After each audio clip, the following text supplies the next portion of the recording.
Hola, muy buenas tardes.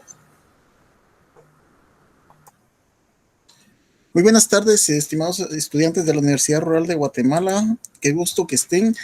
Tal y como les decía, las primeras semanas, pues tenemos ya la semana número 5, lo cual significa que en la semana número 6, ustedes llevan mejor el control de esto, y pues será su primera evaluación parcial, les dará sus primeros 20 puntos. Es un peldaño más dentro de su objetivo de aprobar el semestre, de aprobar los cursos procesales, mismos que son para algunos, pues es, como les digo, es un peldaño más dentro de ese objetivo de aprobar su semestre.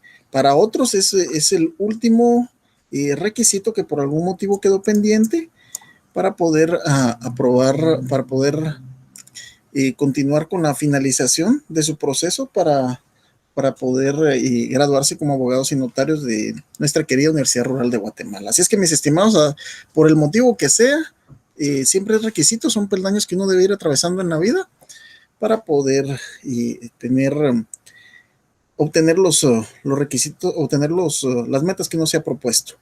Tenemos 160 compañeros conectados, siempre dando un pequeño compás de espera. Sé que este es uno de los horarios un tanto más pesaditos, ¿no? Yo cometí el error de almorzar antes y lógicamente se veía mermada como que la intensidad. Vamos a bajarle esta luz. Ok, muy bien. Semana número 5, juicio oral. Juicio oral, vamos a ver qué tenemos para hoy. Tenemos una clase, a mí me parece muy interesante, a mí todo lo relativo al juicio oral, porque ahí encaja alimentos y no es de que solo a eso se dedica, no, gracias a Dios y a la confianza que uno logra ganarse de la clientela, pues, o sea, yo les puedo hablar de lo que yo hago, ese litigio si bien es cierto, mi gusto, mi pasión, como la tiene uno siempre por algo, por alguien, pero la tengo básicamente sobre lo que es el derecho penal. Me encanta, me fascina, y ustedes deben de ir encontrando cuál es esa especialización dentro del derecho que más les gusta, les apasiona, porque realmente cuando uno logra encontrar, mis estimados, algo que a uno le gusta, le apasiona, es cuando lo desempeña de la mejor forma, o al menos intenta hacerlo de la mejor forma. Y lo principal, que no se anda uno complicando la vida por temas de plata, ¿verdad? ¿Cuántas personas conocemos? Y es posible que algunos de ustedes por situación, porque también los tuve yo en un momento de la vida, dije yo, estaba en una posición que pues ganaba de una forma, el sueldo que tenía era, bueno, ahora lo analizo, era bastante bueno, pero no me gustaba lo que hacía, no me gustaba y estaba estudiando, entonces dije yo, o sea, tengo que dejar esto, o sea, tengo que bajar para después empezarme a dedicar a lo que a mí me gusta. Fue una de las decisiones más importantes de mi vida. A mí el derecho me gusta, me apasiona y conjuntamente hago lo que más me gusta. Ejerzo, ejerzo como abogado, ejerzo como notario y por si fuera poco, hago otra cosa que me super mega encanta, que es la docencia.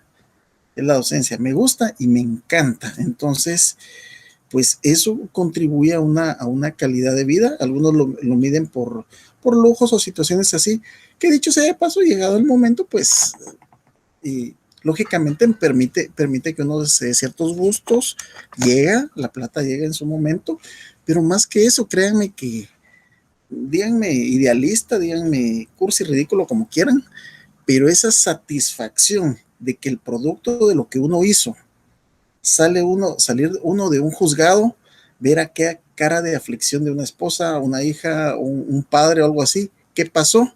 Le dije, oh, en una hora sale y se lo llevan a su casa. Eso, después de que ha sido un contradictorio bien complicado y que uno, en primer lugar, gracias a Dios, en segundo lugar, que ha logrado prepararse para una situación en donde hubo debilidad por la otra parte, y eso fue correcta y éticamente aprovechado por la parte de uno para poder demostrar ciertas debilidades al juez, y que como producto de eso una persona recupere su libertad, y pasa solo lo a eso. Y cuando una persona, una dama que no tenía los ingresos, pues el caballero hizo cosas, bueno, que se fue con otra persona y se olvidó de su familia nuclear. Entonces, no tienen una idea ustedes lo satisfactorio que es salir con esa resolución, llevarla a donde trabaja la persona y saber que a partir del siguiente mes le van a descontar automáticamente. Eso, miren, créanme que eso no tiene precio, es a lo que es el quehacer de un abogado, y mencionándoles así penal y familia, en laboral también, cualquiera de las dos partes es digna, pero ese es el litigio, eso es lo que se disfruta. Como ustedes no tienen una idea de la carrera, ustedes tienen que ir pensando, no digamos los que ya solo les falta la clínica, qué van a hacer, o sea, qué es lo que ustedes van a hacer con su, más que con su título. El título no lo andan encargando, pero el carnet que los identifica como abogado y notario, ese sí los faculta. Ese carnetío, el día que yo no lo quiera, su mejor amigo, pues resulta con un problema y cae preso, pues hasta por andar bebido y conduciendo, porque lo confundieron, porque estaba donde no estaba, o porque hizo algo que no tenía que hacer, pues ya no van a dejar a su amigo. Yo les digo, o sea, mi mejor amigo de la infancia está privado de libertad. Es mi mejor amigo y no dejó de serlo, no va a dejar de serlo. Yo le llevé el caso y lo voy a visitar, pero ese carnet les permite ingresar a un centro de privación de libertad a la hora que sea. Eso permite, fíjense que yo me he topado así, que voy en el tránsito y veo donde una moto y se estrella contra un vehículo, y normalmente es una dama, porque sí, es lógico, ¿verdad? Uno tiende más soy de la vieja escuela y tiende más a apoyar o ayudar o auxiliar a una dama, a un macho que mire cómo sale. Y fíjense que me parqueo y bajo, y llegan, como quien dice, ¿y este qué? Mire, soy abogado, llego con la señora, mire, no le voy a cobrar nada, pero al menos que no, ¿qué fue lo que pasó acá? Ok, no es necesario que la engrieten, pueden conducirla así, es una situación de tránsito, esto se arregla así, así. No les digo que todas las veces, pero muchas veces me han salido resolver el caso cobrado, otras veces solo pues he echado, pero porque me gusta, porque disfruto lo que hago. Después de una buena cantidad de minutos compartiendo con ustedes y compartiéndoles que tienen que pensar qué van a hacer o cuál es la rama y o especialidad del derecho que más les gusta, pues vamos a empezar de lleno con clase. Por cierto, ojo, ya las ramificaciones, divisiones o áreas del derecho ya no están como era antes. ¿A qué se dedica? A penal. ¿A qué se dedica? A civil, a familia, a mercantil. Ya no es así, porque solo una rama, solo la especialidad, ejemplo, penal, tiene gran cantidad de divisiones. O sea, se dedica a penal, ok, ¿qué es? Representa al Estado, el Ministerio Público, o sea, es el ente acusador, o representa a los denominados Avengers, o sea, la mera mecambrea que es la defensa. O sea, ahí hay dos divisiones. Y dentro de esas cada uno tiene especialidades. Y también puede ver también dentro de esos subdivisiones hay gente que se dedica estrictamente a interponer recursos, hay gente que se dedica estrictamente a amparos, hay gente que se dedica estrictamente a derecho de familia, estrictamente a alimentos, estrictamente a cobrar deudas. Mi gran amigo tiene su, tiene su bufete estrictamente dedicado a hacer cobros. Lo de él es ejecutivo y tiene, como él mismo lo denomina, una maquila de cobros. Hay situaciones, hay gente que se dedica a derecho tributario, a mí no muy me gusta. Hay gente que se dedica a derecho administrativo, o sea, créanme que aquellos que les han dicho a ustedes, ay, que está estudiando derecho, pues, pero si abogados hay para tirar para arriba, es posible que hay bastante. Ahorita que fue las elecciones ayer, las elecciones del Colegio de Abogados, mira que hay una gran cantidad de abogados. Para mí es agradable, más allá del hecho de ejercer mi derecho, a colocar el nombre de la persona que yo considere que me va a representar mejor en la Corte de Constitucionalidad y pues encontrarme una gran... Miren, qué bonito es llegar y encontrarse, pues lógicamente amigos, conocidos, y la parte contraria, siempre me encuentro con fiscales que siempre somos los mismos que con los que no chocamos, pues es parte del trabajo, pero imagínense, o sea, ya encontrarse aquel alumno, alumna, que lo vio uno en un pupitre con cara de asustado y ver aquel pavo real dicho como una crítica positiva, pues ya transformado en el abogado abogada, ¿qué tal? Y cómo, porque a uno siempre le queda. Yo también me encontré mis catedráticos ahí. Hay un catedrático en especial que tiene que ver con el colegio de abogados, que a mí me encanta saludar a una persona, mis respetos. Y así, y otra catedrática, me encontré dos catedráticos ayer. Entonces, mis estimados, después de esta, pues, sirva esto como una pequeña motivación mientras que se incorporan. Vamos a ver cómo estamos con la cantidad. 295 personas. O sea, hoy se despertaron más rápido. Qué gusto, mis estimados. Deberían de haber más, por lo que tengo entendido, pero vamos a entrarle de lleno al juicio oral. Ok. Vamos a hacer este breve repaso. 300 personas conectadas y arrancamos con todo. Los que están recién conectados y de una pequeña casaca motivadora al principio mientras que se conectaban los demás, entonces vamos a entrar. Vamos a trabajar esto a una forma de preguntas y pues traten de aquellos que de todas formas asumo yo que esto está grabado, entonces ustedes pueden hacer el repaso de sus clases. Y cuando digo que hacen el repaso de sus clases es tema de preguntas. Quiero lanzar esto tipo pregunta, tipo cuestionamiento. Cuando lo hacía en clases presenciales, les digo, acostúmbrense a las preguntas directas, pues así es su examen técnico profesional. Ahí estaba ya 305 y sí pasamos de los 300. En la clase de la mañana no pasamos de los 300. Sin embargo, ok, no es así, pero acostúmbrense, porque la carrera de la abogacía, en especial la abogacía más que la licenciatura y el notariado, implica el intervenir, argumentar, exponer y concluir. Lo incluye. Entonces, si están mal en eso, pues créanme que hay una gran cantidad de cursos gratuitos referente a hablar al público, a vencer eso. Su servidor, créanme que en un momento determinado fue una gran debilidad ya hace unos años, pero ciertos aspectos pues uno tiene que mejorarlos. Vamos con todo juicio oral. Entonces, tenemos como objetivo de clase y conocer el juicio oral. Fíjense, pues, así, a mí ese verbo rector, conocer. ¿Por qué pongo eso? ¿Por qué no dice aprender o situaciones así?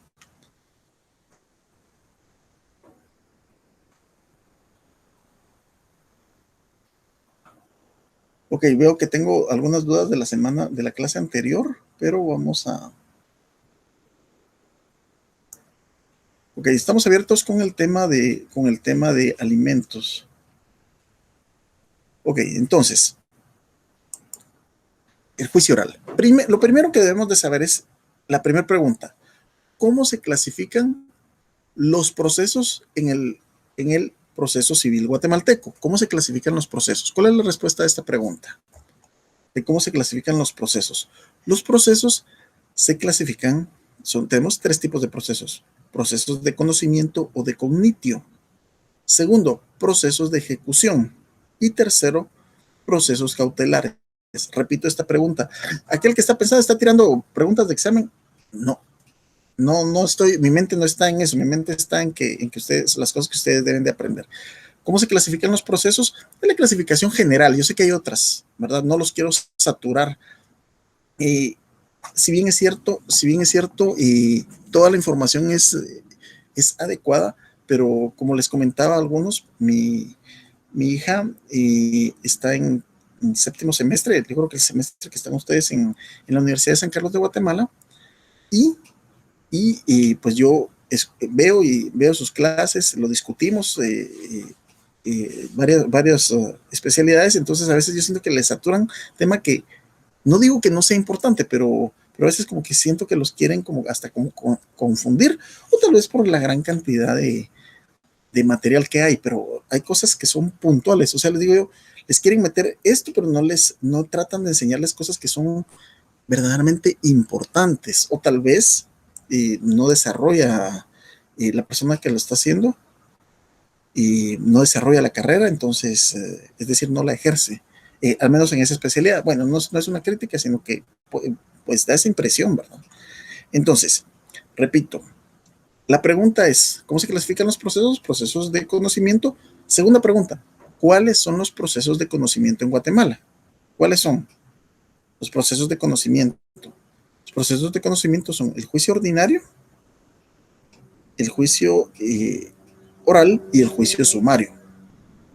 Las ejecuciones, ¿cuáles son los juicios ejecutivos?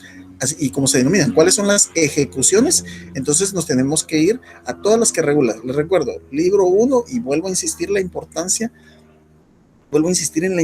de conocer su Código Procesal Civil y Mercantil, libro 1, disposiciones generales, libro 2, procesos de conocimiento. Ahí están los juicios de conocimiento, que son el juicio ordinario, juicio oral y juicio sumario, y las ejecuciones, que está en el libro 3. En el libro 13 van a ver todas las ejecuciones nacionales e internacionales, vía de apremio ejecutivo. Ahí van a encontrar todas estas, que son bastantes. Y por último, las medidas cautelares. Y las medidas cautelares, ¿dónde lo encontramos? En el libro 5, alternativas comunes a todos los procesos, que está del artículo 500 y pico para arriba. Y por último, las impugnaciones a las resoluciones judiciales. En la medida que conozcamos nuestro código, eso nos va a dar la herramienta, el instrumento, pero por decirles, un bolígrafo no sirve solo, o sea, un libro puede ser una herramienta. Va a servir en la medida que lo leamos, comprendamos, interpretemos y principalmente lo apliquemos. ¿Qué es un juicio oral? Bueno, en primer lugar, si vamos a dar una definición, tenemos que indicar que es un juicio de... Tenemos que indicar que es un juicio de conocimiento. Es un proceso de conocimiento en este predomina la oralidad, concentración, inmediación, preclusión, y en donde, como les dice, por eso se dice que es un juicio oral. Tanto el juicio sumario como el juicio oral lo que pretendía era hacer juicios más pequeños y para situaciones un poquito menos complejas, donde son fácil de mostrar. Entonces, tenemos acá la definición del magistrado o exmagistrado, ya no recuerdo si está Eddie Giovanni Orellana Donis. Tiene una cantidad de libros que algunos doctrinarios, pues no muy los 325 personas, no los aceptan. A mí me parece que es lo que uno necesita cuando uno está en calidad de estudiante. Fíjense que ahorita que estoy gracias a Dios, soy estudiante de la Universidad Rural de Guatemala, del programa de doctorado. Entonces, ahí es donde mi hija estaba escuchando ayer un poco de la clase, ¿verdad? Entonces me dicen, ahí como que muy fumado lo que están hablando ahí. Pues la verdad es que no es tan fumado, pero lógicamente, como dice nuestro respetable rector, ¿va? Ustedes están a nivel de doctorado, entonces nos está poniendo una preparación de alto nivel, de acuerdo a lo que se considera, y yo por supuesto que lo considero también. Eso nos permite pues ir escalando, de eso se trata, de ir escalando. Y lo principal, aquellos que tienen no lo recuerda, porque la mayoría somos catedráticos, aquellos que tienen la responsabilidad de transmitirle a nuestros alumnos de pregrado, y en esas estoy yo, de transmitirles de la mejor forma. Ok, entonces definiciones podemos dar varias, pero principalmente la característica es que es un proceso de conocimiento, ¿verdad? Ya dijimos de dónde salen los procesos de conocimiento y su clasificación, y en qué consisten los procesos de conocimiento, y por otro lado, que se caracteriza por la oralidad. Bueno,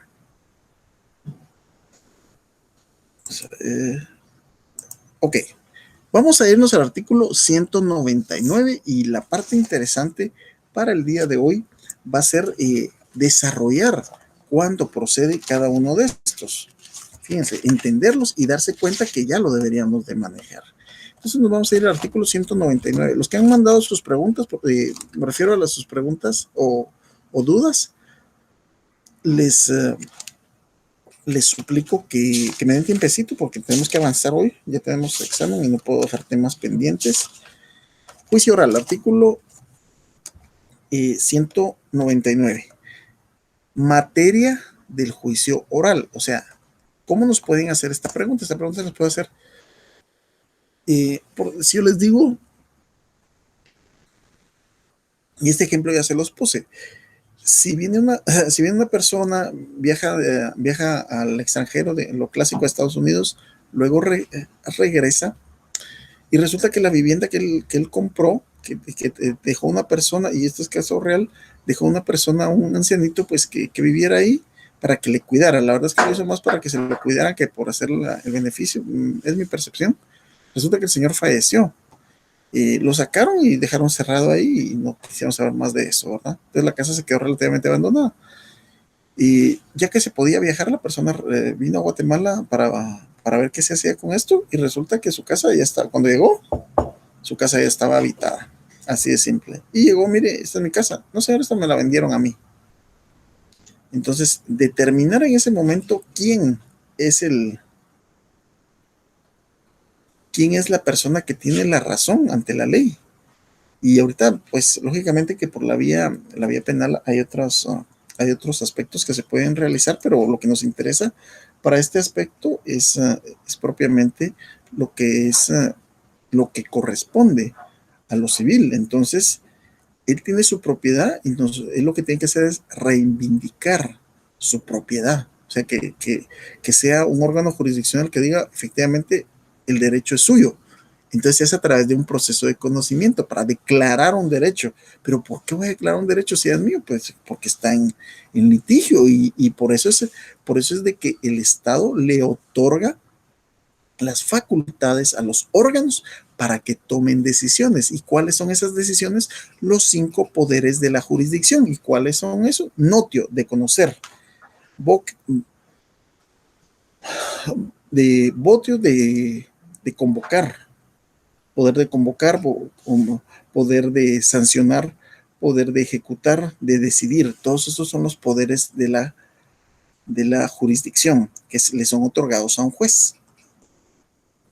Entonces, dentro de esto, ya vimos lo que es, cuáles son los que se van a tramitar en juicio oral. Ahora bien, recordemos, ¿cuáles son los que se tramitan en juicio ordinario? Y fundamentémoslo, por supuesto. Artículo 96. ¿Cuáles son? No nos dice específicamente cuáles son, sino que nos lo dice a la inversa, nos dice cuáles no son los que se van por nos indica que se van a llevar, a dilucidar, a dirimir en la vía ordinaria todos los que no tengan un procedimiento específico, todos los que no tengan un específico, pero vamos a lo que regula la ley, que es el primer artículo del libro segundo, y el libro segundo es los procesos de conocimiento. Artículo 96. Las contiendas que no tengan señalada tramitación especial en este código se ventilarán en juicio ordinario. Entonces, de esas empezamos a descartar lo que encontramos en el título 2. Vean, el título 1 desarrolló todo lo que es el ordinario, el título 2 va a desarrollar lo que es el oral, pero como ahí vamos a entrar a unas cosas que se aplican por analogía, ya no son tantos el desarrollo, porque muchas cosas se aplican de acuerdo a lo que es el ordinario, que como les indicaba es el juicio tipo, es el prototipo es el modelo a seguir de la mayoría. Vamos con lo que es el artículo 199. Se tramitarán en juicio oral. Ok. Los asuntos de menor cuantía y los asuntos de ínfima cuantía. Ok, vamos a empezar analizando estos dos de primero. Espero que ya tengan sus acuerdos que le indiqué porque vamos a analizar hoy. Vamos a analizar hoy ese tema. Vamos a ver rapidito un par de preguntas de los compañeros.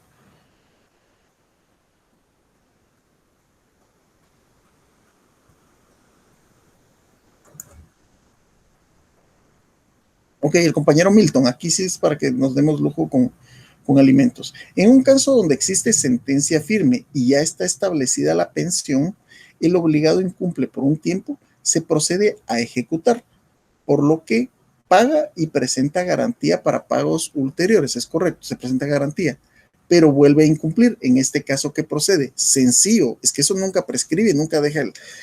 de hecho, yo tengo un caso en donde, por ponerles un ejemplo, La señora acumuló, logró cobrarle y ya lo pagó 165,000 quetzales de tales años, pero como la demanda, en la demanda uno debe establecer, se va a hacer el cobro de tales años, luego ya cuando es ejecutivo, luego sigue corriendo lo demás y él no lo pagó, o sea, para cuando se resuelva el primer caso ya tiene listo el otro caso para que se vaya también a la vía ejecutiva. Y así eso se vuelve a hacer, o sea, eso nunca se pierde el derecho, nunca hay prescripción en materia de alimentos. Esto surge duda porque si el eximente es el pago, el obligado puede estar incumpliendo cuantas veces quiera y hasta que sea requerido legalmente para pagar lo hace. Es correcto, es correcto. Entonces se crea un ciclo sin fin o existe un medio para darle un fin definitivo.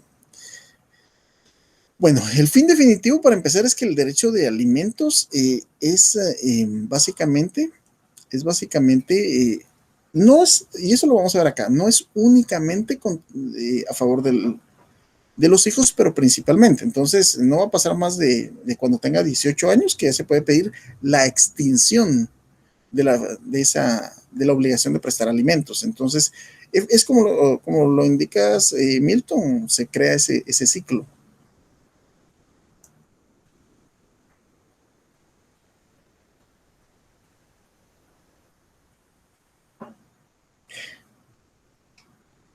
El compañero René Higinio Vides me indica saber si los que estamos en clínica civil se nos va a evaluar. Sí, sí van a tener la evaluación exactamente igual que sus compañeros, exactamente igual, porque debe un grupo de estos.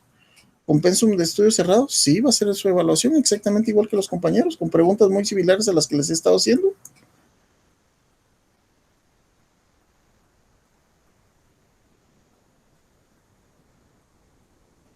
Ok, la compañera Vanessa Hernández me está preguntando el horario de las clínicas.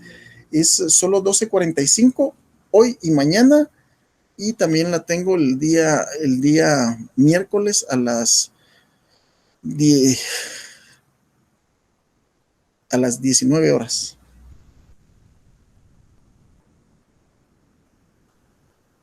Ahorita estoy pasando, Vanessa, si necesitas después alguna corrección.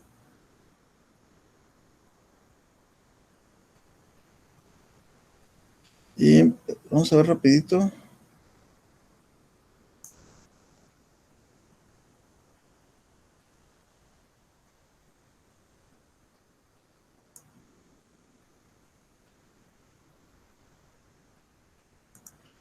Bueno, normalmente pierdo mucho tiempo en el tema de los correos y no me voy a distraer mucho, que hay mucho que hacer.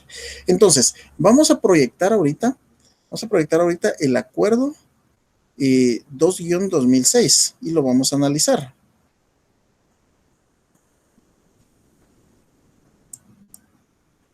para poder ver qué es lo que procede en este caso. Vamos a ver. Eh,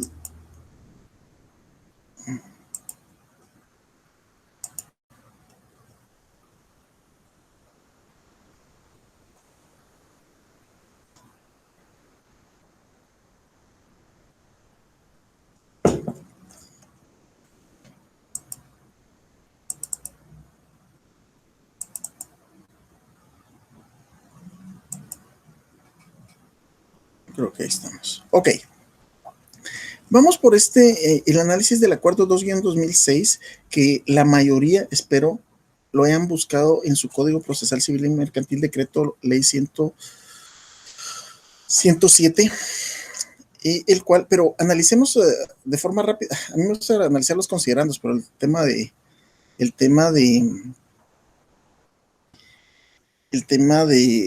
tiempo nos mata un poquito. Pero veamos el considerando. Dice que debido al incremento de la población, en primer lugar que se incrementa la población, de las transacciones comerciales, de la litigiosidad que se ha visto incrementada, la cual ha repercutido negativamente en el trabajo que se desarrolla en los juzgados del ramo civil, y siendo que las autoridades del organismo judicial están obligadas a facilitar a la población el acceso a la justicia pronta y cumplida, es necesario establecer nuevas y mejor distribución de los trabajos.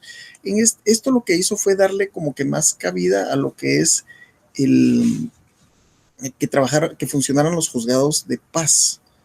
Entonces, veamos acá, indica que el artículo se modifica el artículo 1 del acuerdo 37-2006 de la Corte Suprema de Justicia y al mismo tiempo se modifica el 597. Entonces nos dejan nuevas cantidades de lo que es la mayor y menor cuantía. Me estoy yendo un poco más abajo porque dice en lo que se regula esto.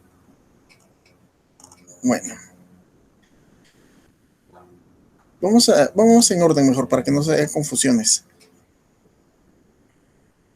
Veamos acá, en el municipio de Guatemala hasta 50,000 quetzales, pero en la cabecera de los departamentos y de los municipios de Coatepeque, del departamento de Quetzaltenango, Santa Lucía, Cotzumalguapa, del departamento de Escuintla, Malacatán e Ichihuán, del departamento de San Marcos, en todos esos que especifican ahí, esos también derecho procesal civil, pero en el curso me hicieron que me los aprendiera de memoria, los tenemos que recitar, y entraba la licenciada Karen, o sea, no había terminado de colocar un pie. A ver, dígame, ¿cuáles son los municipios? Y empezaba uno porque no son muy comunes. Hizo que no los aprendiéramos. En los municipios que no están comprendidos esto, aquí tenemos la cuantía de 15,000 quetzales. Yo sé que ahorita, ya sé la duda que hay ahorita. En los municipios de Guatemala, los jueces de paz del ramo civil y los jueces de paz de los demás municipios de la República conocerán por el procedimiento que señala el artículo 211 del Código Procesal Civil y Mercantil los asuntos de ínfima cuantía que no excedan de 10,000 quetzales. Entonces, ¿cuánto es la ínfima cuantía? Los 10,000 quetzales. O sea, hasta 10,000 quetzales, ¿quién va a conocer? Un juzgado de paz. Un juzgado de paz. Y lo va a hacer de acuerdo al artículo 211. Veamos ahora que nos regula el 211. Ínfima cuantía, ¿qué regulaba acá originalmente? Entonces, si yo les pregunto, ¿cuánto es la ínfima cuantía? Es hasta 10,000 quetzales, y aquí tienen ustedes el fundamento legal. Cuando la cantidad que se litiga no exceda, miren cuánto era en ese entonces, 100 quetzales, y ahorita estamos sobre los 10,000. Y producto de la devaluación, recordemos la fecha cuando el dólar estaba al 1 por 1, y luego incluso me hablan de una época en donde o sea, daban más por el quetzal que por el dólar. Me estoy hablando aquí en Guatemala, ¿verdad? La gente no aceptaba los dólares. Entonces, la cantidad de 100 quetzales, la demanda, su contestación y demás diligencias se harán de palabra, dejando constancia de ellas en un libro que se llevará al efecto, así como de las resoluciones que se dicten en el acto. Contra esa resolución no cabe recurso alguno. Si no compareciera el demandado, el juez podrá citarlo. ¿Cómo se llama ese poder de la jurisdicción por el que lo puede citar? Bajo apercibimiento de tener su incomparecencia como confesión de los hechos afirmados en el acto, que se harán constar lacónicamente en el acta, y se dictará sentencia conforme al párrafo anterior. En esta clase de procesos no se gravará a las partes con gastos, costas ni honorarios de ninguna clase. No se le impondrá una sanción de costas porque estamos hablando de que es algo de ínfima cuantía. Luego de ahí para arriba hasta. Entonces, ¿cuántas son las cuantías que tenemos? Eso es lo primero que debemos de entender. ¿Cuántas son las cuantías que tenemos?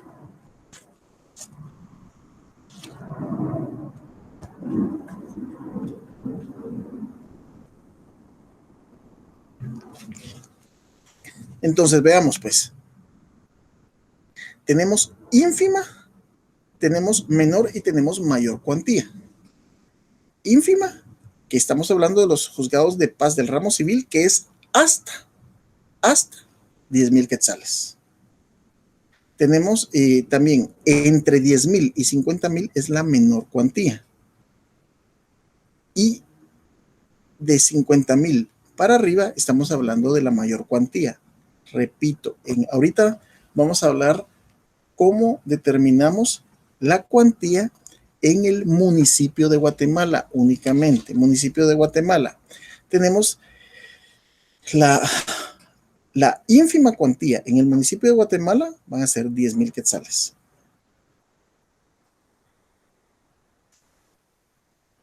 Y a final de cuentas, analizando la ínfima cuantía, es de 10,000 en todas partes, en todos los municipios de Guatemala. Ok, la menor es de 10,000 a 50,000 en el municipio de Guatemala. Y arriba de 50,000 estamos hablando de mayor cuantía. En las cabeceras departamentales y en los municipios de Coatepeque del departamento de Quetzaltenango, Santa Lucía, Cotzumalguapa del departamento de Escuintla, Malacatán e Ichihuán del departamento de San Marcos, Santa María Nevaj del departamento de Quiché, Poptún del departamento de Petén, Santa Eulalia del departamento de Huehuetenango, Misco, Amatitlán y Villanueva del departamento de Villanueva. Ahí podemos ver que la ínfima cuantía siempre es competencia del juzgado de paz, 10,000 quetzales. La menor cuantía también es competencia del juzgado de paz y es entre 10,000 y 25,000. Y la mayor cuantía en cabeceras departamentales y los municipios que se indicaron acá es de 25,000 con un centavo para arriba. Y todos los demás municipios lo manejan de la siguiente forma. Y mayor cuantía, perdón, ínfima cuantía 10,000. Menor cuantía, que siempre lo maneja Paz, es de 10,000 a 15,000. Y arriba de 15,000, que en este caso ya es primera instancia, 15,000, un centavo para arriba. Entonces, de esta forma es como se manejan estos. Tenemos ya, no, todavía falta para qué. Entonces, yo lo que les recomiendo y da un poquito de eso. Primero, tienen que identificar cuáles son las cuantías, ínfima, menor y mayor. Segundo, ver cuáles son los municipios que aplica, cuáles son los juzgados que aplica. Por eso así se determina la competencia en estos ramos. Y está lo de los 10,000 quetzales para los juzgados de paz en todo el municipio de Guatemala. Los asuntos de naturaleza civil y mercantil que se encuentran en trámite, bueno, este era el pasajero. Ok, estamos ahí. Entonces, vamos a interrumpir esta y volvemos a transmitir la presentación.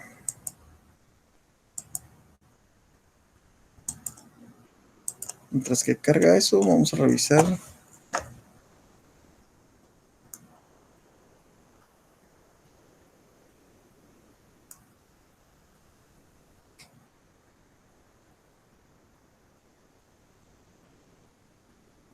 Ofelia hizo un análisis interesante. ¿Es correcto, Ofelia? No vamos a gastar mucho el tiempo en esto.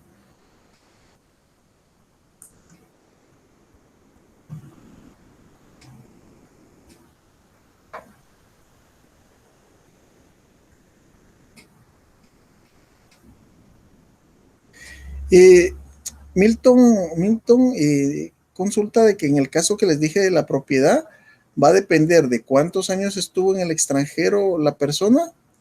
Ok, sí, pero lo que es tu propiedad pasa mucho tiempo, salvo temas de prescripción. Y si la propiedad no fue, bueno, pero de todas formas, pudieron haber hecho una titulación supletoria, pero si fue ilegal y había un derecho anterior, recordemos el derecho de saneamiento. ¿Qué es el derecho de saneamiento? Hay dos tipos de saneamiento: derecho civil, saneamiento por vicios ocultos y saneamiento por evicción. Entonces ahí estamos aplicando dos temas. Sí, hay muchas cosas que ver, pero es básicamente para ejemplificar de una forma.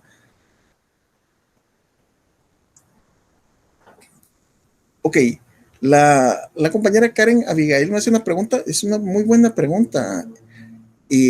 Ínfima cuantía, ¿qué es? O sea, que se refiere a una cantidad de dinero que es de una dimensión tan pequeña que no debe ser conocido por un tribunal tan gran, tan de tal importancia, ¿verdad?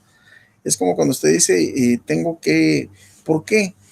Por eso lo deja hasta 10,000 quetzales, porque hay gente que quiere demandar por temas de, una persona me dijo por un tema de 200 quetzales, es una cantidad muy ínfima, y le digo, pero ¿por qué? Porque ¿cuánto va a gastar va a gastar más que eso solo en estar llegando a las citaciones al juzgado, en hacer la demanda y todo eso? O sea, no es de que se quede con eso, sino que es una cantidad muy, pero muy corta de dinero. A eso se refiere la ínfima cuantía. Ínfima, menor y mayor. A eso se refiere. Pero vamos a buscar lo que regula la Real Academia, no me crean a mí. Definición de ínfimo. Ínfimo, que es muy bajo en cantidad, calidad o importancia. Aquí estamos hablando de lo que es una cantidad que es muy pequeño o poco importante. Eso es ínfimo. ¿Qué más nos están preguntando por acá? Sí, Marilu Morán me está indicando, o sea que la ínfima y la menor cuantía la ve un juzgado de paz, es efectivamente lo ve un juzgado de paz, y mayor cuantía, juzgado de primera instancia. ¿Es correcto, mi estimada Marilu? Esas son las preguntas que yo necesito en este momento.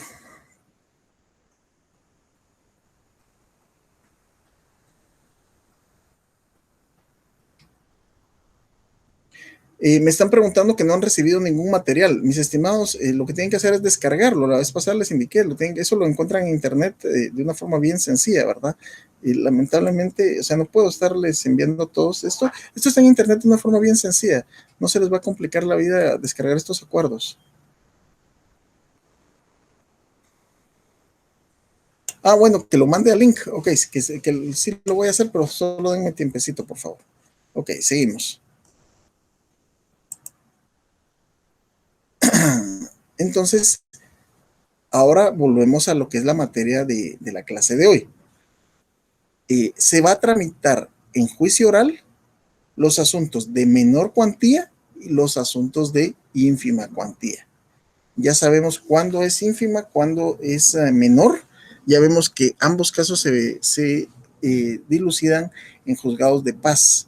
Y va a depender el municipio, si están dentro de los municipios especiales, si son el resto de municipios o si es el municipio de Guatemala.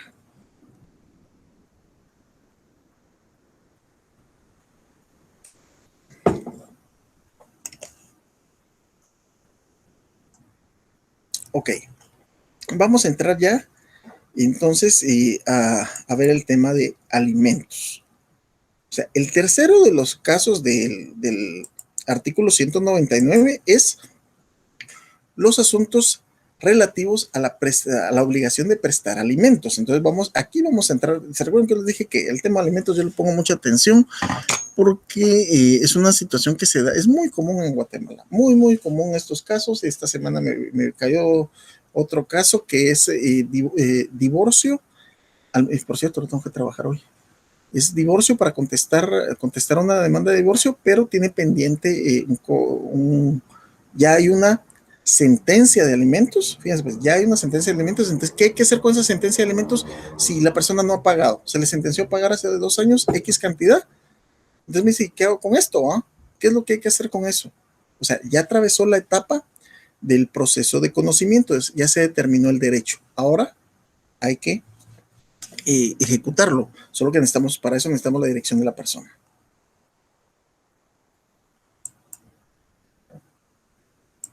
Ok, entonces dice, vamos a empezar con lo que regula el artículo 278 del Código Civil, que es alimentos. Fíjense pues. Bueno, yo voy a hablar de mí. Cuando yo empecé y decía, y empecé a estudiar alimentos, ¿verdad? Y escuché la clase y dije, bueno, pues entonces alimentos es darle el dinero para que le compre la comida a los niños, porque así se llama alimentos. Para este aspecto, alimentos significa todo, todo, todo. Yo les ponía el ejemplo hace unas semanas. ¿Será que hoy en día alimentos es hasta esa tarjeta de internet que le deben ingresar a un niño para que se conecte por medio de un dispositivo para poder escuchar su clase? Es todo. Es ese helado que cuando uno sale con un niño sabe que siempre le va a pedir más de alguna golosina o algo así. Todo eso es alimentos. Todo lo necesario para el sustento, habitación, vestido, asistencia médica y también la educación e instrucción del alimentista cuando es menor de edad. Y todo esto viene de la mano y ustedes dirán, ¿qué tiene que ver constitucional en esto? Tiene mucho que ver. ¿Por qué? Porque esto es en materia de derechos humanos. Artículo 46 de la Constitución regula que en materia de derechos humanos los tratados y convenios internacionales tienen preeminencia sobre el derecho interno. Y nuevamente eran, ¿y eso qué? Pues, ¿qué es lo que tiene que ver? Que existe la Convención de los Derechos del Niño. Y de acuerdo a la Convención de los Derechos del Niño, hay un principio que se llama principio de interés superior del niño. Entonces, aquí es primordial que el niño esté en todas sus, sean cubiertas todas sus necesidades, todos sus derechos. Por eso mencioné esto. Pero ahora sí, creo que sí va a haber dar tiempo para que veamos qué nos dice Manuel Osorio en relación a lo que son alimentos.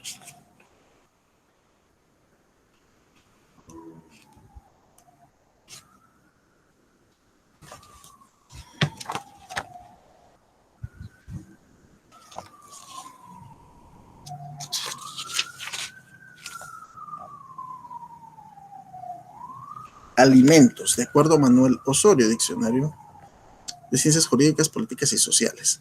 La prestación en dinero o en especie que una persona indigente puede reclamar de otra, entre las señaladas por la ley, para su mantenimiento y subsistencia, es pues todo aquello que, por determinación de la ley o resolución judicial, una persona tiene derecho a exigir de otra para los fines indicados. Aquí la segunda definición indica todo.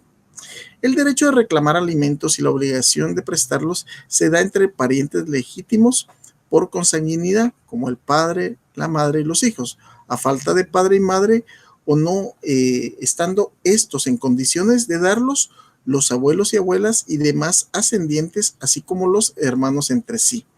En el parentesco legítimo por afinidad, bueno, ahí ya estamos y se dan cuenta que lo extendió a los abuelos, pero vamos a ver. Y aquí les haría una pregunta. Y resulta que, y ese caso también lo tuve, en donde el caballero, el hombre, pues, de la relación, tuvo una relación con una dama, que era la hija de mi cliente, la embarazó, el típico caso de telenovela, las familias no se llevaban, las dos familias de alta alcurnia, ¿verdad? Y se detestaban las familias. Y a final de cuentas resultó de que ellos se fueron a vivir juntos, las dos familias le retiraron el apoyo económico, él argumentó que podía ir a trabajar, pero creo que se dio cuenta de la realidad de la vida, que no es que su simple apellido o influencias no lo permitieron eso, o no aguantó los trabajos, terminó dejando a la muchacha, pero se portaron más cerrados con la jovencita. Entonces ahí es donde vino, mire, fíjese que este hizo tal, yo quiero que las pague, yo quiero meterlo preso. Nos estamos saltando varias cosas. Primero, está reconocido el niño, si se casaron, no, entonces podemos pedir por el niño. Entonces resultaba que, pues el cuate evadía, no recibían eso y no estaba trabajando, ¿verdad? ¿Qué pasa en este caso? Eso es lo que vamos a ver a continuación.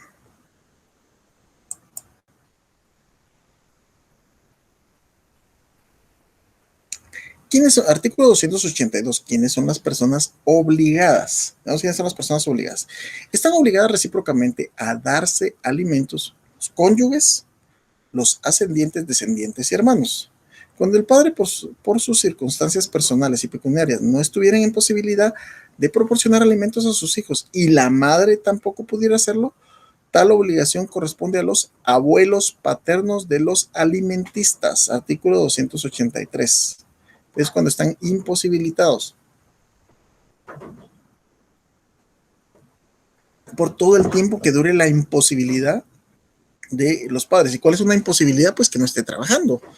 Pero es ahí donde viene me imagino que en una mentalidad en un tipo de mentalidad de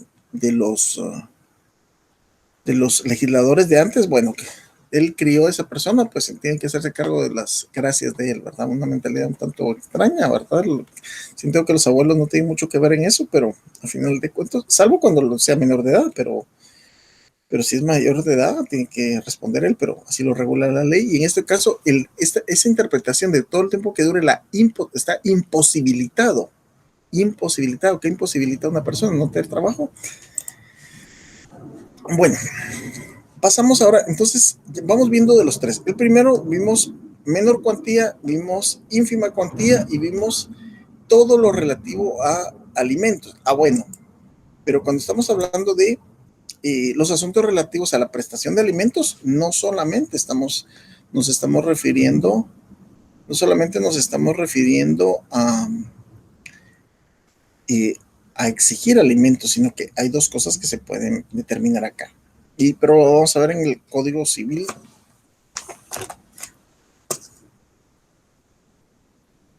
¿Qué sucede? ¿Qué sucede? 178, permítame. Voy a fundamentarme.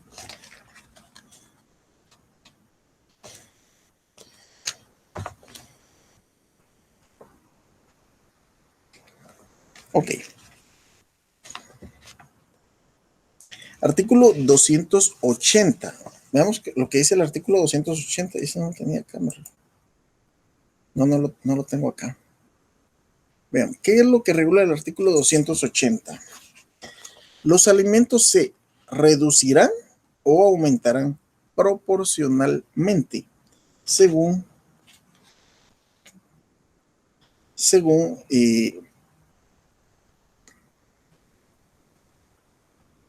los alimentos se reducirán y aumentarán proporcionalmente según el aumento o disminución que sufran las necesidades del alimentista y la fortuna del que hubiere de satisfacerlos.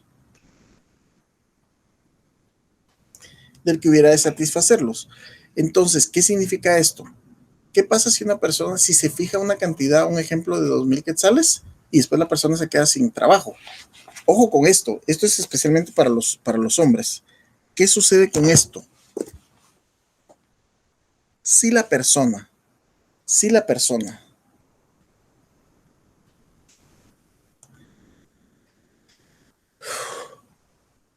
se queda sin empleo, escúchenme, la persona interesada, la persona obligada a pasar la pensión, se queda sin trabajo, debe de promover un juicio de modificación de la pensión alimenticia. ¿Modificarla para qué? Para abajo. Entonces, se repite el procedimiento de cuando se fijó y la persona lo que va a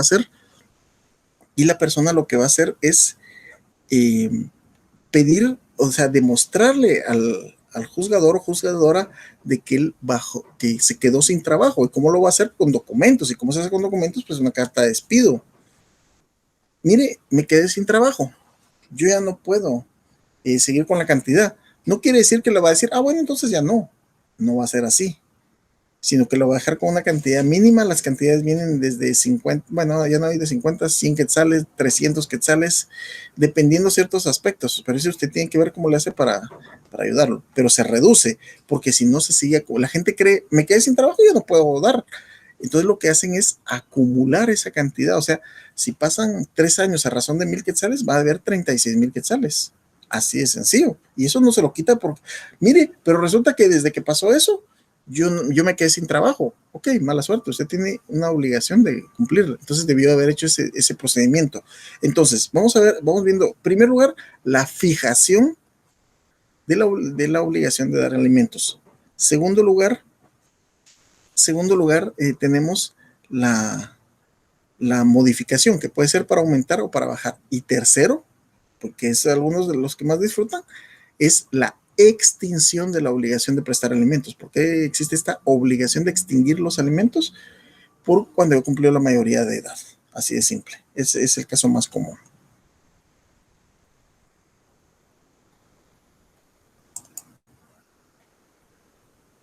Tenemos, ahora pasamos ya al cuarto caso, que es la rendición de cuentas se va a dilucidar lógicamente los litigios de la rendición de cuentas por parte de todas las personas a quienes les impone esta ley, la obligación de, de rendir cuentas. Entonces ahorita vamos a ir analizando y tengan a la mano su código civil para analizar cuáles son estos casos. ¿Quiénes son los que están obligados por ley a dar? Entonces cuando hay algún tipo de discrepancia de esto, se va a dilucidar por medio del juicio oral. Artículo 58. Al entrar el administrador designado en posesión de los bienes, cesará la representación del guardador, quien deberá rendirle cuentas a su administración. ¿De qué estamos hablando acá? Vamos al artículo 58, Código Civil.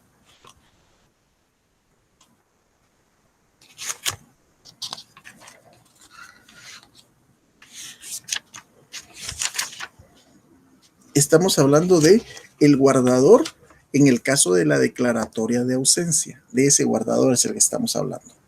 Va a ser el que administra los bienes y este debe de rendir cuentas cuando se lleva a cabo esto. Tenemos también el caso del artículo 272. Los padres deben entregar a los hijos, luego que estos lleguen a la mayoría de edad, los bienes que les pertenezcan y rendir cuentas de su administración. Ustedes dirán, ¿en qué caso sucede esto?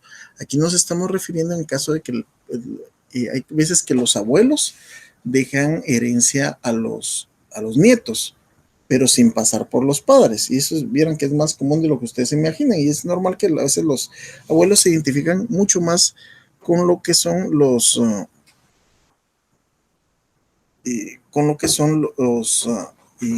con los nietos.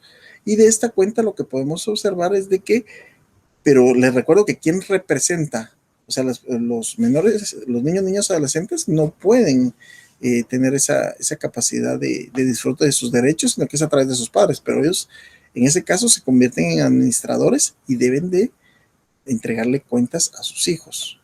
Tenemos también el caso de las tutorías, el tutor, esta es otra de las figuras. El tutor debe rendir cuentas anualmente y al concluirse la tutela o cesar el cargo. Vean todos los que vamos saliendo de los que pueden desarrollarse de esta forma, ¿verdad? Lo que son la tutela, los padres y el guardador.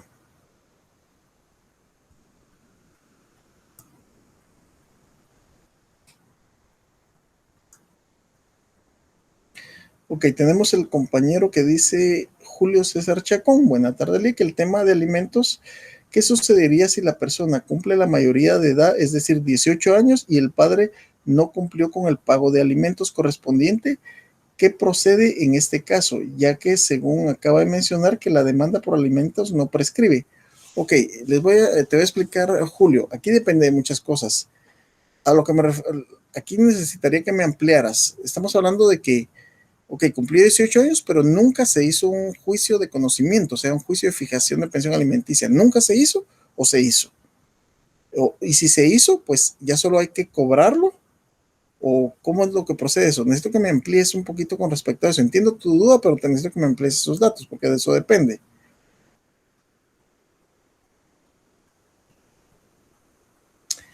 Y Minor me pregunta, si es el decreto 107, es una ley, ¿por qué un acuerdo puede cambiar los montos de la cuantía? Porque el mismo Código Procesal Civil y Mercantil indica que los montos podrán ser modificados por acuerdos de la Corte Suprema de Justicia. Por esa razón, Minor, muy buena tu observación, pero la misma ley lo regula.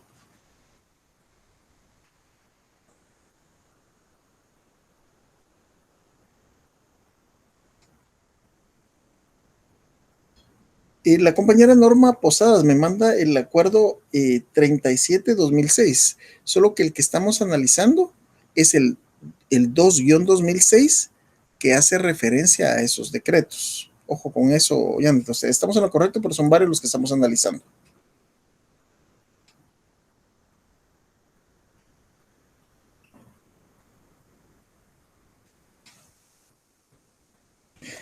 Marilu me pregunta, en algún caso escuché que cuando una persona ya es mayor de edad y puede ejecutar esa extinción de la obligación de alimentos, se debe de dar aviso. ¿Es así? Bueno, realmente dar aviso no, o sea que debe dar aviso de que ha cumplido los 18 años, no. De hecho, yo tengo un caso ahorita, lo tengo en Villanueva, donde estoy pidiendo la extinción y a los dos jóvenes, que eran los niños de hace no sé cuántos años, uno tiene 21 y la otra 23, y le siguen descontando a él. Y digo, ¿por qué no lo hizo antes, verdad? El asunto es que me agarró a media pandemia y ahorita están bien cargados. Pero no tienen que dar aviso de nada, no tienen que dar aviso de nada con respecto a eso. Elsa Marlene Guerra, no entendí sobre lo que dijo de las clínicas. ¿Usted está dando clases en algún otro horario o día o solo recibo su clase en este horario? Elsa, para no haber confusión, a mí me pregunta, o sea, esta es la clase que ustedes deben de recibir, que si mal no estoy, es en horario de 12:45 a 14:15, hasta 14:15. Ahorita falta media hora aproximadamente. Pero esta misma clase la doy en otros horarios, esta misma, exactamente, ¿verdad? Entonces a veces les digo porque por algún motivo no pudieron escucharla, pues la escuchan al otro lado, ¿no? Pero únicamente es este horario, mi estimada Elsa. Ligia Magdalena, respecto a la pensión, ¿qué pasa si la madre no sigue con el proceso de pedir alimentos? Solo por el hecho de decir que ella puede con su hija, sin embargo, eso creo que está afectando el derecho de su hijo. Ligia, muy buena pregunta, y eso es bien, pero bien común. Y miren, yo siento que se los pongo de la siguiente forma. Si una dama, porque he tenido muchos casos, más que todo en los divorcios, donde la dama es profesional y lo que me dice es, mire, la casa pues la vendemos mitad a mitad. Pues mi hija me quedo yo con la custodia y ella la puede ver de acuerdo a que coordine, y alimentos no le estoy pidiendo, no quiero ni un centavo para mí, y si él quiere que dé, pero que quede fuera, que quede en su conciencia. Ok, es una persona que puede. Hay damas que no pueden. Entonces, ¿afecta el derecho del niño? Sí, por orgullo de la madre, sí, tal y como se ve afectado cuando la madre, por temas hay dos posturas con respecto se llama juicio de relaciones paterno-filiales, se llama este juicio. El juicio es cuando la madre no deja ver a los hijos. Entonces, lo primero que debemos de tener en cuenta es que cuando, una madre, que es lo más común, no le deja ver a su padre, al niño, niña o niños, lo que está afectando es el derecho del niño de poder tener comunicación con su padre. En la mentalidad de ella está afectando al padre, pero de acuerdo a la ley y al interés superior del niño, de acuerdo a la Declaración de Derechos del Niño, y por ser derechos humanos, está afectando al niño, y por eso siempre un juez le va a otorgar cierta cantidad, con las restricciones del caso, de temas que le pueden hacer. Entonces, vamos a verificar esto, y esto es así como se lleva a cabo. O sea, sí está afectando los derechos del niño, pero es una decisión de ella. Y les recuerdo que existe el principio dispositivo, o sea, tiene que ser a petición de parte, en este caso de la interesada, que es la madre. Lo que usted dijo del divorcio, depende si es divorcio voluntario, deben garantizarse las pensiones futuras, y si es ordinario, igual tiene que garantizarse, porque si no, el juez siempre va a poner un previo o un auto. Sí, es que es correcto, Federico.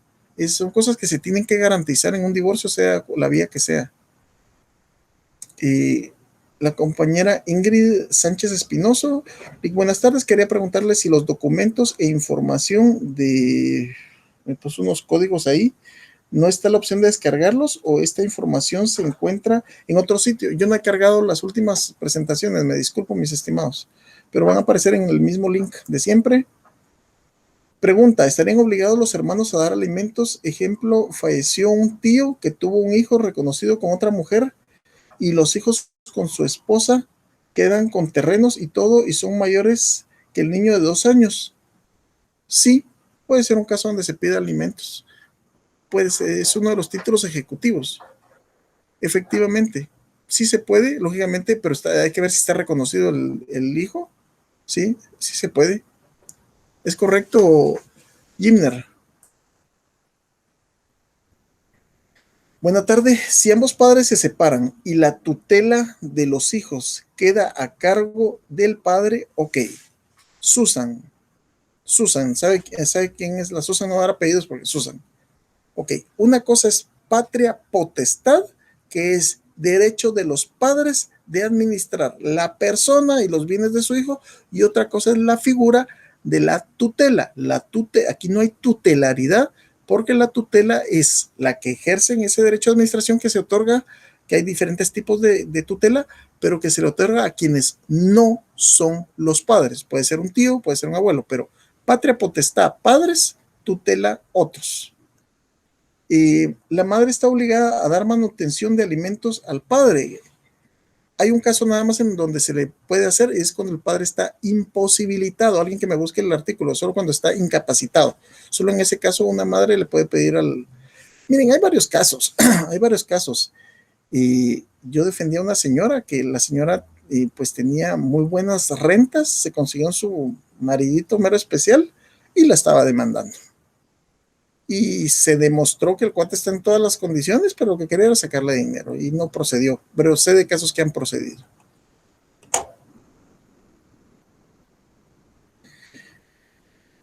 Es rendimiento de cuentas, artículo 343 anual, se hace a través de un escrito sencillo o una declaración jurada que presentan las facturas. No, mi estimada, estamos hablando de rendición de cuentas, estamos hablando que a lo largo del código civil, hay personas que están obligadas a rendir cuentas. El guardador de los bienes del ausente, los padres cuando han administrado los bienes de los hijos y los otros que mencionamos. Y los padres cuando deben de entregar a los hijos luego de estos, el tutor, ojo, tutor, por eso, mire, la compañera que hizo la duda se refirió a tutela cuando estaba hablando de los padres, por eso está separado padres y está separado el tutor. El tutor debe rendir cuentas anualmente y al concluirse la tutela o cesar el cargo. El administrador, artículo 551, informe y rendición de cuentas. La asamblea de propietarios debe anualmente conocer el informe del administrador y de la cuenta que éste debe rendir. Aprobará el presupuesto de gastos para el año siguiente y determinará la forma en que deben allegarse los fondos necesarios para cubrirlo. Las disposiciones legalmente adoptadas por la asamblea obligan a todos los propietarios.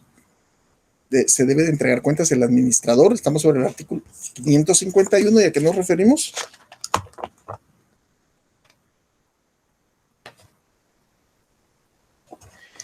Informe de rendición de cuentas y estamos hablando del administrador del edificio. ¿Estamos en qué figura acá? De la propiedad horizontal. El albacea. ¿Quién es el albacea? Es el administrador de la mortual. Artículo 1061, rendición de cuentas. Son nulas de pleno derecho las disposiciones por las que el testador dispensa al albacea de la obligación de hacer inventarios y rendir cuentas. O sea, tiene que rendir cuentas. El albacea dará a los interesados cuenta documentada del albaceazgo inmediatamente después de haberlo ejercido.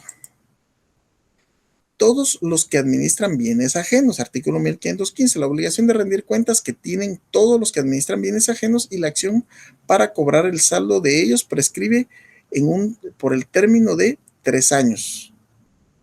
El mandatario, de acuerdo al 1706, el mandatario debe sujetarse a las instrucciones del mandante y no separarse ni excederse de las facultades y límites del mandato. Está obligado a dar cuentas de su administración, a informar de sus actos y a entregar los bienes del mandante que tenga en su poder en cualquier tiempo en que éste lo pida. Y aquí tenemos la prescripción general. Ojo con esto, es una prescripción general. Mucho ojo con esto. Un par de preguntitas más. Gladys Maribel Nis. En el caso que los padres no pueden proveer alimentos a los menores y los abuelos paternos son ya de la tercera edad y no trabaja, ¿quién estaría obligado a proveer alimentos? Ahí está, legalmente está complicado, o sea, si están en una situación muy paupérrima, pues hasta le pueden recoger a los hijos la Procuraduría General de la Nación, Derechos Humanos, e internarlos pues en un lugar si no se puede. Pero no creo que estemos hablando de un caso de eso, o sea, lo que estamos buscando es a quién se les va a dar. Fíjense que muchas veces es muy difícil que el Estado le quite la patria potestad a los padres solo por el hecho de la pobreza. Ese no es un causal para quitarle la patria potestad. Es un causal cuando los maltratan, cuando los explotan o situaciones así, pero no es ese un causal. Es más, hay casos donde los han maltratado y acabo de tener una audiencia de protección de 2 menores, un caso bien triste, la verdad. En este caso, pues el juez le preguntaba a los padres, mire, ustedes ya demostraron que ustedes no pueden cuidar a sus hijos, pero ¿tiene usted la voluntad de tener a sus hijos? Sí, pero ¿qué es lo que pasa? Que su hijo adolescente, 14, 15 años, en silla de ruedas con situación especial, lo utilizaban para irlo a dejar en una esquina con un palito para pedir así, y el don se iba a embriagar, ¿verdad? Pero es muy difícil, aún así lo hacen. Seguimos con el caso quinto. la división de la cosa común y las diferencias que surgen entre los copropietarios en relación a la misma, ¿verdad? Vamos a seguir con algunas preguntas. Y una pregunta por Melanie González. En un caso escuché que si el padre de familia no cumple con el pago de la pensión alimenticia, puede haber otra persona que cumpla con el mes que él no pudo dar y que como segunda opción ante el juzgado competente. Bueno, le voy a comentar, Melanie. Les recuerdo que de acuerdo al derecho de obligaciones, el libro quinto del Código Civil, ¿verdad? O sea, una persona puede asumir la responsabilidad de otra y después lo que tiene es derecho a repetirla. Les pongo un ejemplo. A mí me sentencian a pagar 2,000 quetzales y de repente yo no lo hago, me fui, no pude, me enfermé o algo así, y viene mi hermano y lo puede dar. Después él puede repetir en contra mía, pero la obligación no es transmisible. La obligación es para una persona y terminado.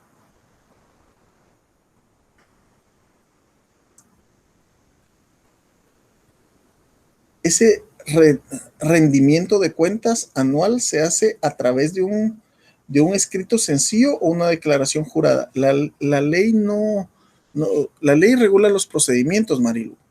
La ley regula los procedimientos, pero lógicamente deben de quedar constancias. Recordemos de qué año es el código. En ese entonces, pues sí había declaración jurada, pero no había tanta situación que hay para probar como lo tenemos ahora, que hasta una fotografía podemos utilizar.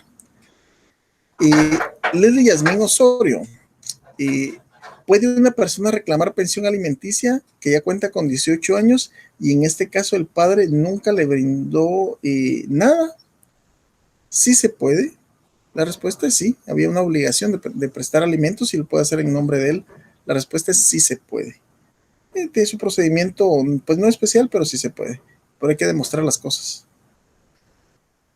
El Mónica Argentina Valladares, cuando un menor de edad que ya tiene fijada pensión alimenticia y esta se une en vida marital a los 17 años, ¿qué sucede con la pensión? ¿Sigue la obligación o se le quita por el hecho de ser independiente en cuanto a tener marido y un hijo? Qué interesante la pregunta. Bueno, para empezar, ya hay una sentencia, o sea, está fijada la obligación de prestar alimentos, ya está fijada. Eh, Él tiene que demostrar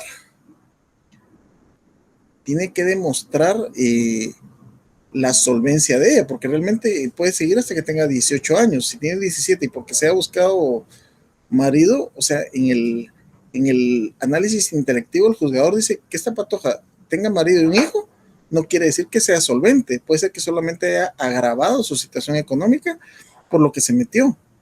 Entonces, no, eso no demuestra, o sea, tener en este caso marido e hijo no demuestra que tiene solvencia. Lo que demuestra puede ser que simplemente pues hubo un descuido en las relaciones sexogenitales entre ella y su marido y por eso está así, pero puede ser que esté todavía peor. Y esas cosas se deben de demostrar. No, para mí no es una causal, pero hay que demostrarlo, ¿verdad? Luz Chubay, ¿qué pasa si el alimentista ya cumplió 18, pero el padre no pagó la pensión durante los 18 años? La madre no reclamó dicha pensión, pero ahora el alimentista lo quiere reclamar. Sí, sí lo puede reclamar porque es un derecho de él. Ojo, si la sentencia decía que eran 1,000 quetzales solo para el hijo, lo reclama el 100%, pero ella no puede reclamar lo que le correspondía a la mamá, porque la mamá va en título personal. Ahora él ya puede reclamar en título personal. Sí, sí lo puede reclamar, es una ejecución.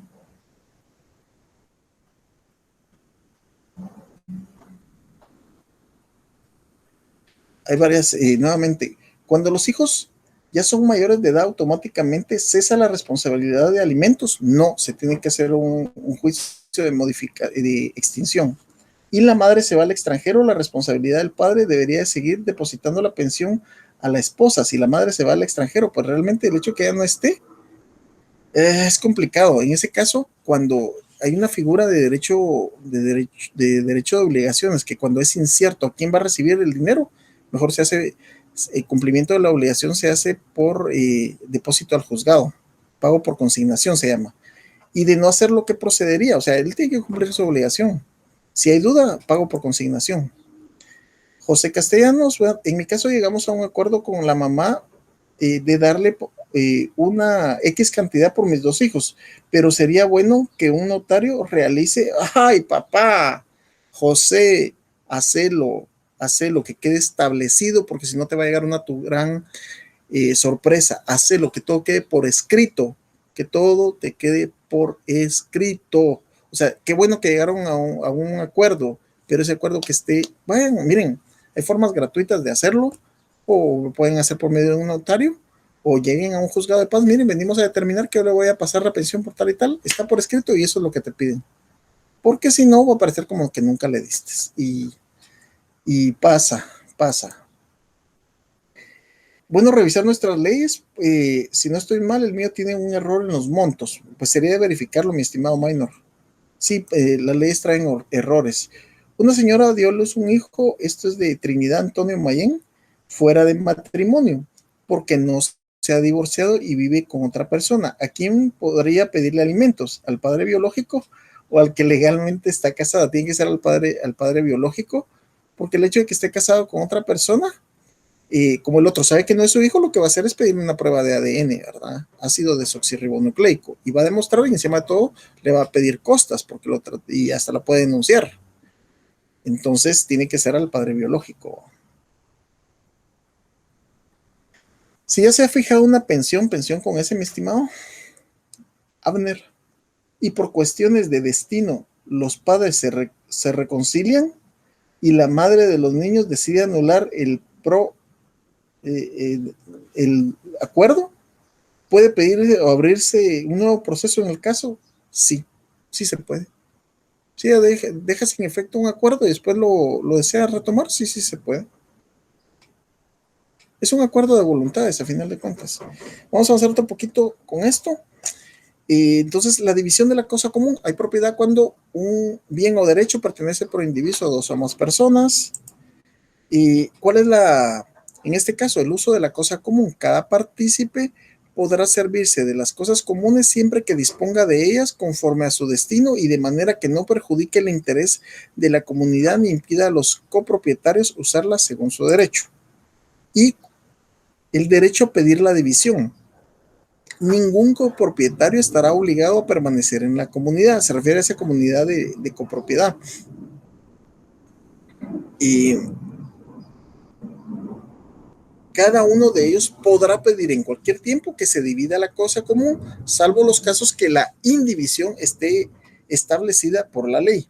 Acordada la división, cada comunero tendrá derecho preferente a adquirir las partes de los otros. Ese es un derecho de tanteo, se llama.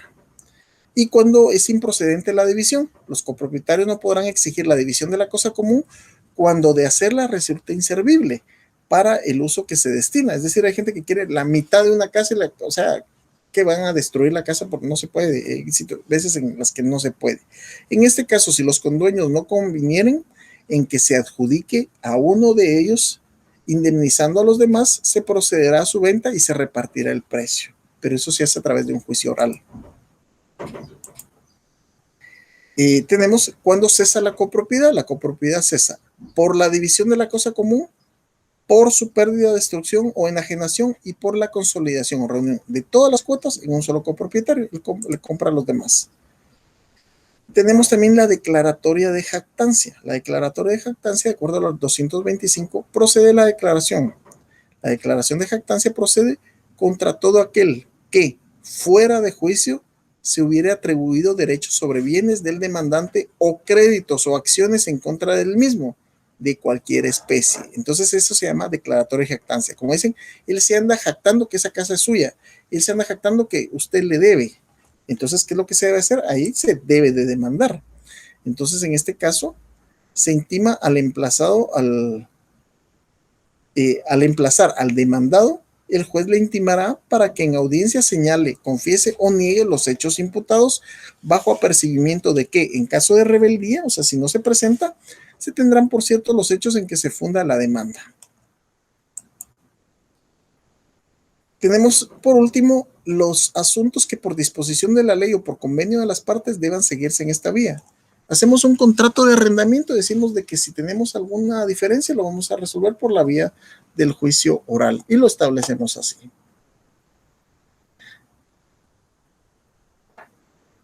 Seguimos con Casitos. Edna Castañeda Mercado.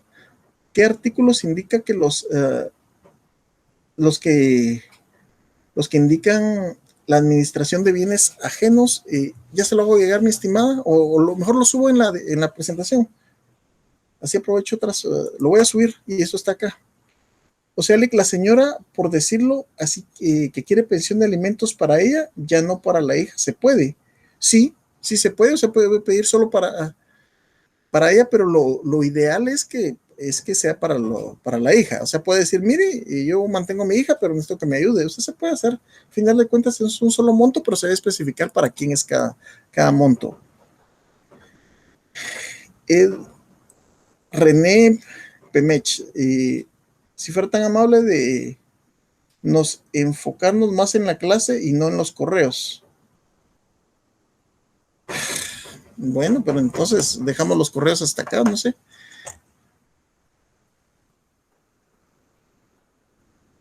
Del juicio oral. Se tramita en juicio oral los asuntos que por disposición de la ley o por convenio de las partes deban seguirse en esta vía. Ok, en el caso de la demanda, ¿qué es lo que vale la pena establecer de acá? En este caso, la demanda podrá presentarse verbalmente, en cuyo caso el secretario levantará el acta. Bueno, eso es lo que regula la ley, y la ley indica que el escrito inicial se basa en los artículos 61, 79, 106 y 107. ¿Qué es lo que pasa con esto? ¿Qué es lo que pasa con esto? Que aunque la ley diga que el secretario va a levantar una demanda, eso no va a pasar. Yo no he visto que haya pasado. ¿Por qué? Me imagino que por la carga laboral y porque hay bufetes populares. Entonces los mandan a los bufetes populares. Esto no se da. Tenemos la parte de conciliación. En el juicio oral el emplazamiento no tiene plazo, ya que lo que el artículo establece es que entre el emplazamiento y el demandado y la audiencia deben de mediar por lo menos 3 días. En la primera audiencia, al iniciarse la diligencia, del juzgador va a procurar que concilien las partes. A mí no me ha cuadrado ninguna sola conciliación, nunca me ha cuadrado, porque la gente ya cuando está ahí está bien molesta, son ánimos caldeados de cualquier tipo de los temas, peor en tema de alimentos, que incluye familia, ¿verdad? Contestación de la demanda. Si el demandado no se conforma con las pretensiones del actor, debe expresar con claridad en la primera audiencia los hechos en que funda su oposición, pudiendo en este mismo caso reconvenir al autor, o sea, contrademandarlo. La contestación de la demanda y la reconvención en su caso podrán presentarse por escrito hasta o en el momento de la primera audiencia, debiendo llenar los requisitos establecidos para la demanda. La prueba. Las partes están obligadas, esto es muy importante en el oral, a la primera audiencia deben de acudir con los medios de prueba, con los medios de prueba.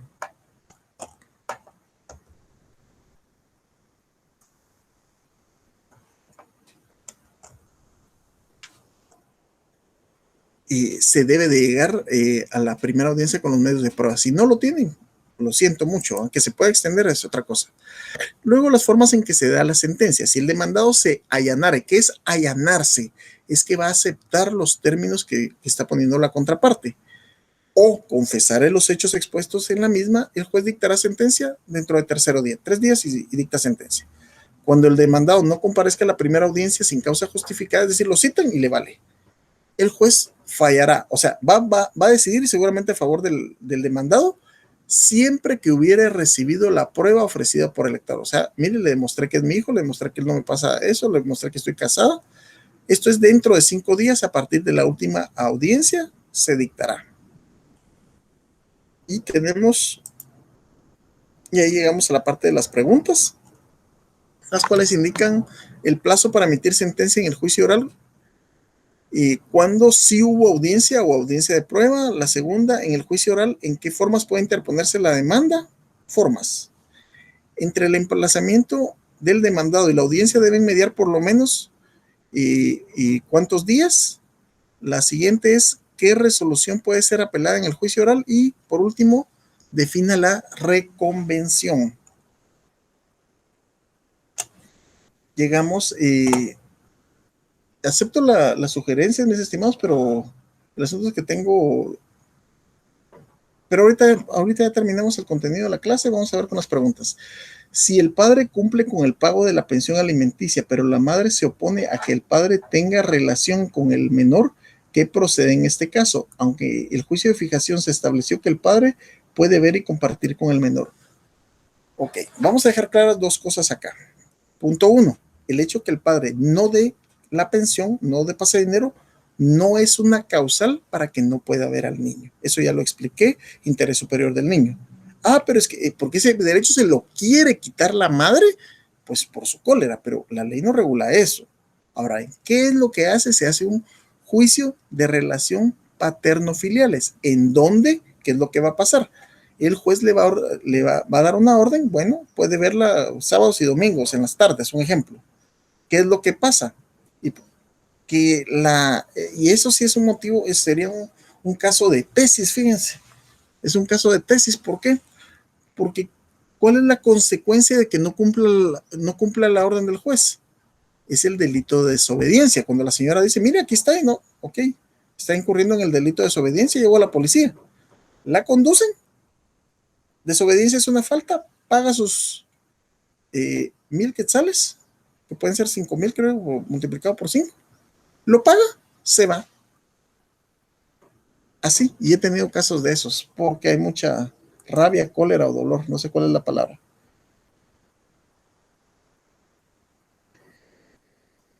Ok, vamos a ver qué más tenemos. Todavía faltan como 2 minutos. Juelarán. Se me llenó esto, pero qué bueno, pues si hay muchas dudas, pues yo las voy a contestar así. Tal vez no en el momento, mis estimados, pero sí se las voy a contestar. Pues yo siento que es lo que todavía tenemos para contestar un parito de minutos. Julio César Chacón, ¿qué pasa si la madre le prohíbe al padre ver a su hijo? No puede, ¿verdad? Pero sabemos que no se va a meter a problemas. Ya hay una demanda de por medio, paterno-filial. Tengo conocimiento que el padre solo tiene permitido ver al hijo los fines de semana y la madre no deja verlo hasta por 15 días después. Es complicado, mis estimados. Pues yo haría, no hablo. Y pues hay que acudir a las instancias. O sea, está incurriendo en desobediencia, es un delito. Pero ¿qué tanto un padre va a querer que conduzcan a la madre de sus hijos? Yo no lo veo muy correcto, pero es complicado esto. ¿Y qué se puede hacer? Pues hay una instancia penal que se puede acudir, pero ya indiqué cómo. Se puede cobrar pensión si nunca se demandó y el hijo ya tiene la mayoría de edad. Sí se puede, solo que hay que demostrar los temas. Sí se puede. ¿Qué pasa si el padre, Ingrid Elizabeth Sánchez, no da la pensión alimenticia y puede hacerlo, pero se niega? Esta persona puede ir a prisión. Ingrid, rápido. Juicio de conocimiento, juicio oral de fijación de pensión alimenticia, le pone 1,000 quetzales. Ok, la señora sale, mire, me tiene que pagar 1,000 quetzales. No lo hace, no cumple. 2 años, 24,000 quetzales. Entonces va con su abogado e interpone un juicio ejecutivo que es para cobrar. Llega y le dice el ministro ejecutor, mire, vengo a cobrarle eso. No, no se lo pago, no tengo. Ahí en ese momento que llegaron a cobrárselo, él está incurriendo en el delito de negación de asistencia económica y eso debe de certificárselo conducente al Ministerio Público. El Ministerio Público le va a poner una orden de captura, pero entre esto de pedir que se certifique lo conducente y que sea la orden de captura, debe ser el abogado de la parte que debe de gestionarlo.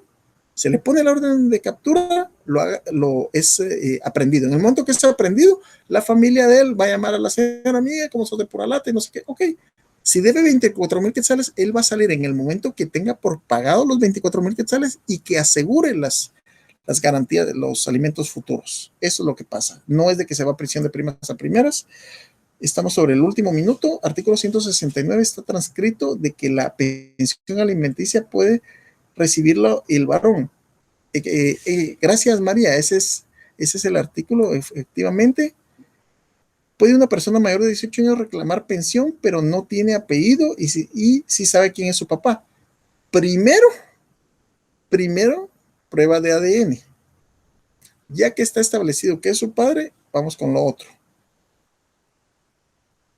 Con respecto a los alimentos, si el menor ya tiene 15 años y la madre hasta esa edad reclama la pensión, no se puede retroactivo, es a partir de que se declara el derecho, no es retroactivo.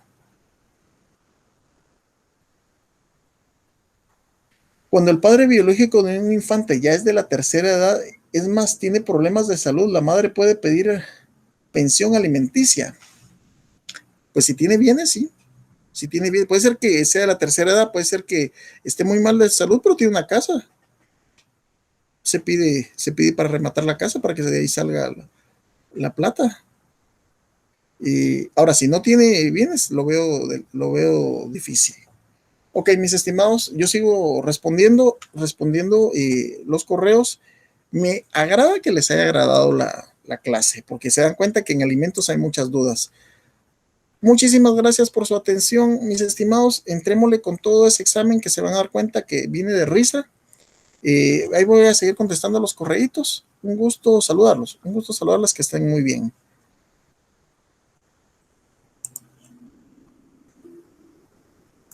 Muy feliz tarde.